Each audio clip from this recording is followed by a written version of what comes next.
Welcome to Chapter 26, To Kill a Mockingbird. Chapter 26 starts with a return to school. Jim is in 7th grade. Scout is in 3rd. Jim is out for the football team, but he's still fairly small for a boy and is the water boy really instead. We also have the return of Scout's interest into Boo Radley. So this is on page 278 and 279. The Radley place had ceased to terrify me, but it was no less gloomy, no less chilly under its great oaks, and no less uninviting.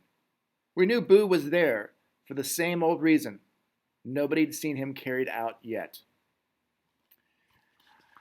I imagined how it would be when it happened. He'd just be sitting there in the swing, and I'd come along. "Howdy do, Mr. Author," I would say, as if I had said it every afternoon of my life.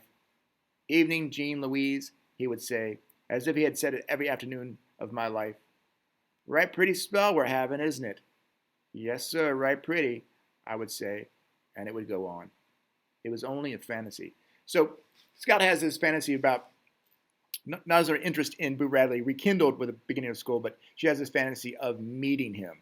Not making him come out, but meeting him, having him sit on their porch swing, waiting for her to return home from school.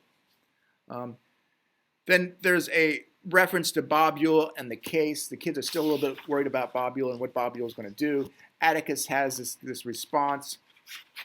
This is also on 279.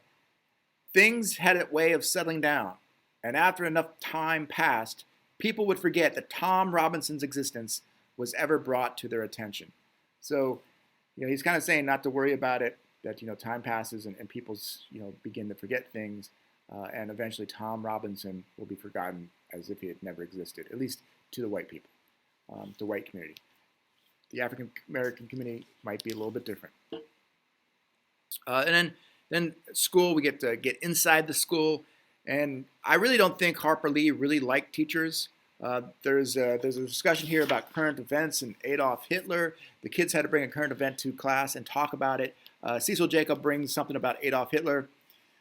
Old Adolf Hitler has been after the Jews, and he's been putting them in prisons, and he's taken away all their property, and he won't let any of them out of the country, and he's washing all the feeble-minded. And washing the feeble-minded?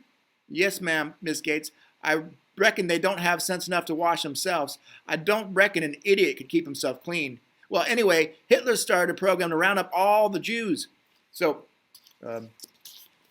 this is Cecil Jacobs.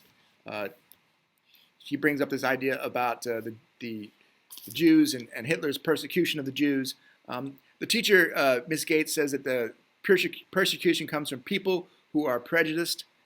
She talks about how in the United States there's democracy, and the United States doesn't persecute anyone. This really confuses Scout because she remembers something that happened after the court trial involving Miss Gates, and she goes to talk to Jim about this. And so he brings this up. She hates Hitler a lot. What's wrong with that? Well, she went on today about how bad it was for him treating the Jews like that. Jim, it's not right to persecute anybody, is it? I mean, I have mean thoughts about someone even. Is it? Gracious, no, Scout. What's eating you? Well, coming out of the courthouse that night, Miss Gates was going down the steps in front of us. You must have seen her. She was talking with Miss Stephanie Crawford. I heard her say, "It's time someone taught them a lesson."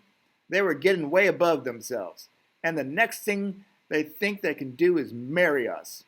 Jim, how can you hate Hitler so bad and then turn around and be ugly about folks at home? And then Jim explodes on Scout, saying that she never wants to hear about that court case again. And then Atticus comes and talks to Scout. And Atticus said that Jim was trying hard to forget something. But what he was really doing was storing it away for a while until enough time passed.